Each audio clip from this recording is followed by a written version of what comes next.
Gold, trusted gold buyers. మీరు తాకట్టు పెట్టిన బంగారాన్ని విడిపించి ఈ రోజు ఉన్న మార్కెట్ ధరకు కొనబడను. నమస్కారం, వెల్కమ్ టు ఐ డ్రీమ్. ధర్మ మార్గం విత్ విజిత కార్యక్రమానికి స్వాగతం. ప్రస్తుతం మనతో పాటు ఉన్నారు గణపతి మరియు దత్తాత్రేయ ఉపాసకులు మురళీధర శర్మ గారు. ఇప్పుడు వారితో మాట్లాడదాం. నమస్కారం అండి. మహాదేవ శ్రీమాత్రే నమః.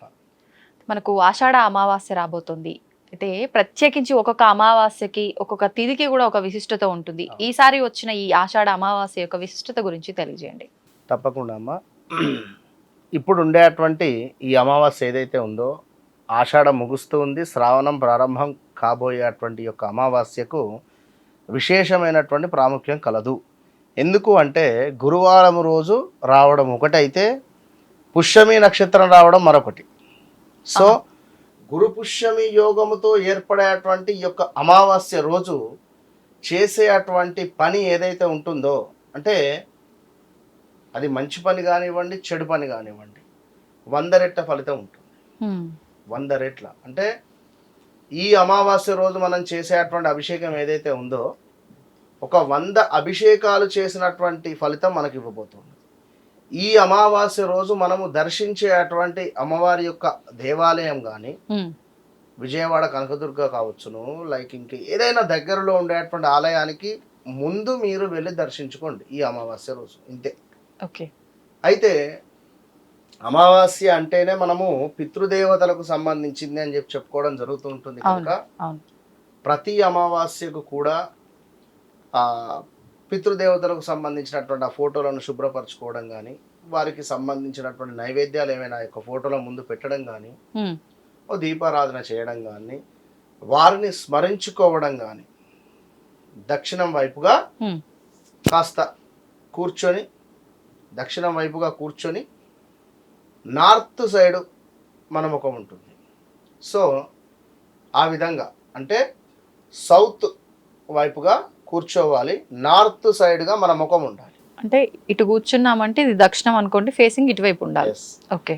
సో ఏదైతే మనకు నార్త్ సైడ్ మనం కూర్చొని చక్కగా కూడా వారి యొక్క స్మృతులు, అంటే వారు ఉన్నప్పుడు ఎలాంటి శుభకార్యాలు జరిపాము, తండ్రి గారు కానీ లేదా తల్లి గారు కానీ, వారి యొక్క అంటే వారు గడిపినటువంటి మధుర క్షణాలను మనము తలుచుకుంటూ ఈ యొక్క నార్త్ సైడ్ మనం కూర్చొని నమస్కరించుకొని వారికి ఒక దీపారాధన కానీ, కుదిరితే తర్పణాలు కానీ విడిచిపెట్టినటువంటి వారికి తప్పకుండా ఈ జాతకరీత్యా ఉండేటువంటి పితృదోషాలు అనేటువంటివి ఉండవు.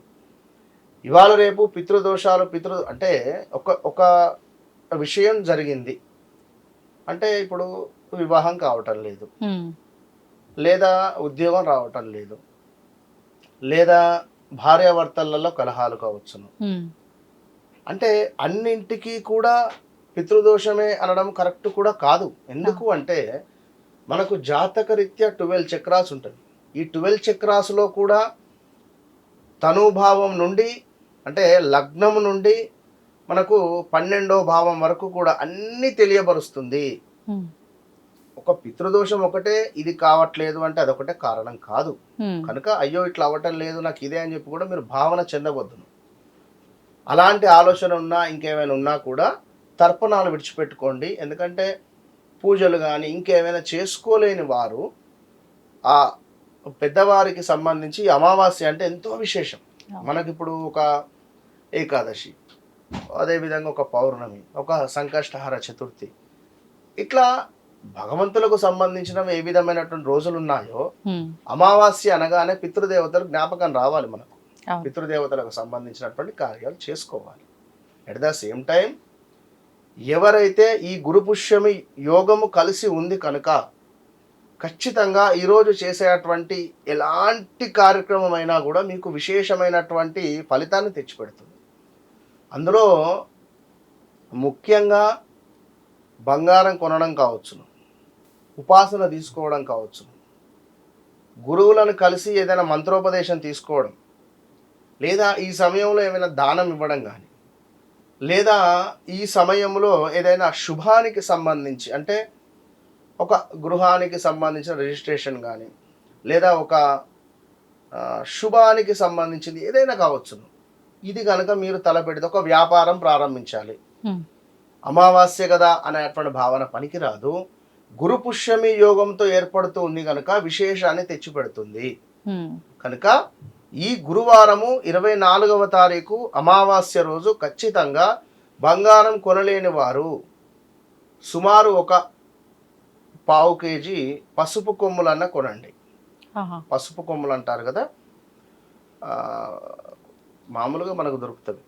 పసుపు కొమ్ములను ఈరోజు మీరు కొని ఇంటికి తెచ్చుకోండి. ఇంటికి తెచ్చుకొని ఇంట్లో దేవత పూజా మందిరం వద్ద పెట్టుకొని ఒక దీపారాధన చేసుకోండి. ఈ అమావాస్య అనేటువంటిది ఎంతో విశేషాన్ని తెచ్చిపెట్టే. అయితే కొందరు చెడు సంబంధిత అంటే ఈ యొక్క చేతబడి కానీ లేదా ఇంకా ఏదో నరఘోష నరదృష్టితో బాధపడేటువంటి వారు కూడా ఈరోజు కాలభైరవ స్వామికి గనక అభిషేకం చేసిన, కాలభైరవ స్వామికి గనక మీరు అర్చనాది కార్యక్రమాలు చేసుకుని అభిషేకం చేసుకునే వీలుంటే చేసుకోండి. లేదు అభిషేకం చేసుకునే వీలు లేదు అనుకుంటే అర్చన చేయండి. అసలు కాలభైరవ స్వామి లేడు అనుకుంటే అంటే మీ అందుబాటులో కాలభైరవ అష్టకము, కాలభైరవ అష్టకం అనేటువంటిది సుమారుగా ఒక 21 సార్లు చదవండి. కాలభైరవ అష్టకం అది ఎట్లా, మిరియాలు తీసుకోండి. మిరియాలను తీసుకొని సుమారుగా ఒక్కొక్క మిరియం పట్టుకొని ఒక్కొక్కసారి కాలభైరవ అష్టకం పక్కన పెట్టండి. ఇట్లా 21 సార్లు కూడా చదివేసరికి 21 మిరియాలు అవుతుంది. ఇట్టి మిరియాలను గ్రైండర్ పట్టి చక్కగా కూడా ఆ మిరియాల పొడిని నీటిలో కలుపుకొని ఈశ్వరునికి అభిషేకం చేయడం ద్వారా శనికి సంబంధించింది, నరఘోషకు సంబంధించింది, ధనపరమైన ఇబ్బందుల నుండి ఏమైనా వ్యాధి మిమ్మల్ని పట్టి పీడిస్తూ ఉన్నా దూరం చేస్తుంది. అది ఈ 24 అమావాస్య రోజు ఉదయం నుండి సాయంకాలం లోపు కాలభైరాష్టకం చదివి సాయంకాలం ప్రదోష కాలంలో ఈశ్వరునికి అభిషేకం చేయండి. ఈ మిరియాల పొడితో ఇంతే ఎక్సలెంట్ రిజల్ట్ ఉంటుంది.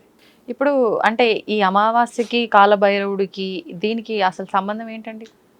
అమావాస్యకు కాలభైరవునికి సంబంధం ఏమిటి అంటే మనకు ఎక్కువగా నరఘోష నర సంబంధించినటువంటి ఇబ్బందుల నుండి గురుపుష్యం యోగం వస్తుంది కనుక చెడు సంబంధించినటువంటి విషయాలకు ఏదైతే ఉందో ఎక్కువగా శనికి సంబంధించినటువంటి బాధలు ఈ యొక్క అన్నిటికి సంబంధించింది ఎక్కువగా కాలభైరవ స్వామికి చేస్తే తొందర రిజల్ట్ ఉంటుంది.